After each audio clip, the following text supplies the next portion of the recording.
death of Zeus is all that matters.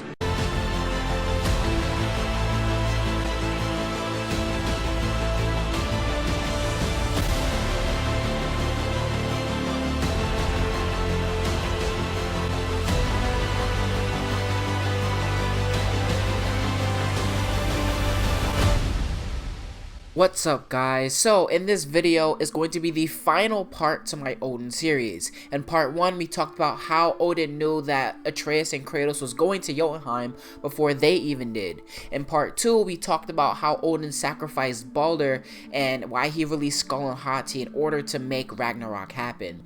Those two videos are highly informative. I suggest you watch both of them. People even think I'm gonna get sued by Santa Monica for that theory. But anyway, in this video we're going to talk about why Odin does the things that he does and why his life is actually a tragic one at that. We're going to go into his backstory and then I want you to have a little perspective into what's going on. Now I asked you guys a question in the last video and I want to start this video off by asking it. Is it really a bad thing for Odin to want to live? Is it really a bad thing to want to stop the thing that's supposed to do you in the end? Remember, Odin doesn't want to die. He does some horrible things into actually surviving, but that's just what he does. In the end, Odin is just another victim of the day fated to destroy everything. Here is how the world got created and why he feels so strongly the way he does. In the very beginning of everything, there was nothing but darkness. The only thing that existed was the ancient elements of fire and ice. The fire and ice would eventually come together to create the ice giant known as Ymir. Ymir spawned the Aesir gods. More specifically though, Odin and his brothers. However, Odin wanted more. He wanted more for a world. So him and his brothers conspired against Ymir and killed her. Ymir's flesh will eventually form Midgard. Ymir's blood will spawn her direct descendants, the giants. And thus, life began to flourish. This is why Odin is called the Allfather. Now imagine you in Odin's shoes just for a second. Now imagine everything you worked for. The creation of Midgard, the 9 realms. Imagine all of that coming to an end. Everything you worked for is supposed to end on this fated day called Ragnarok, and you yourself can't stop it. Every day you wake up to see more murals and more depictions of the future, of you yourself dying, of you and everybody you know dying. And of course, the root of all of these problems comes from the giants themselves. Would you not want to get rid of something that was supposed to kill you? Would you not command the person who had the ability to kill all the giants to actually do it? This is probably why Thor flew around killing all the giants. He was at the command of Odin. Odin doesn't want to go. He doesn't want to see all the life that he created just vanish, including his own self. This is why he's such a cruel person.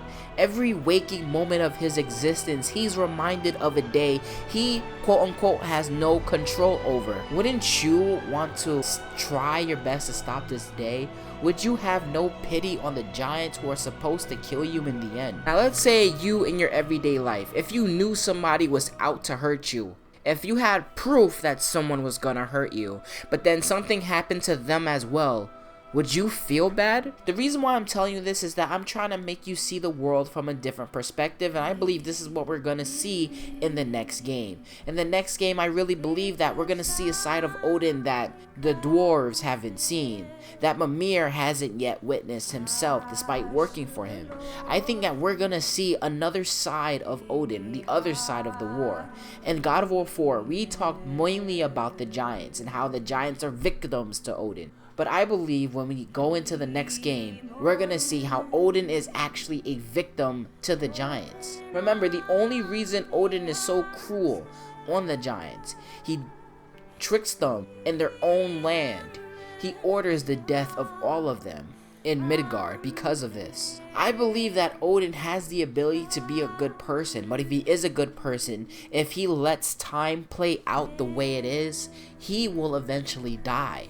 And there's nothing he can do to stop it. To be honest with you, you really have to feel bad for the guy, and I think that the next game is really going to explore this. And there's a little bit of the deliberate vagueness to kind of make it seem like what did we do wrong, right? Yeah. And there was more story. That level was so much bigger and so much more that was going on in there, and we just had to keep paring it down. And in that process, we lost a little bit of the explanation that I wanted in there, which was this idea of totally ripped off Stargate at one point, where they gate in to one side of a war, and only discover later that that's the wrong side. Right, so that they think they're they gate into the victim's side, and they hear this victim's type story, and then as they're sort of seeing what's going on in the rest of the world, they realize like maybe these are the bad guys, right? And this one was more of an exploration of the concept of everybody's side has some kind of justification. The idea was to constantly keep playing with your understanding of the situation, and the idea that because you step in the middle of it, everyone's hostile towards everyone. So you don't know who the good guy is, who the bad guy is. I mean, the idea of like, it's sort of the player's decision to determine, did I do the right thing? Did I do the wrong thing?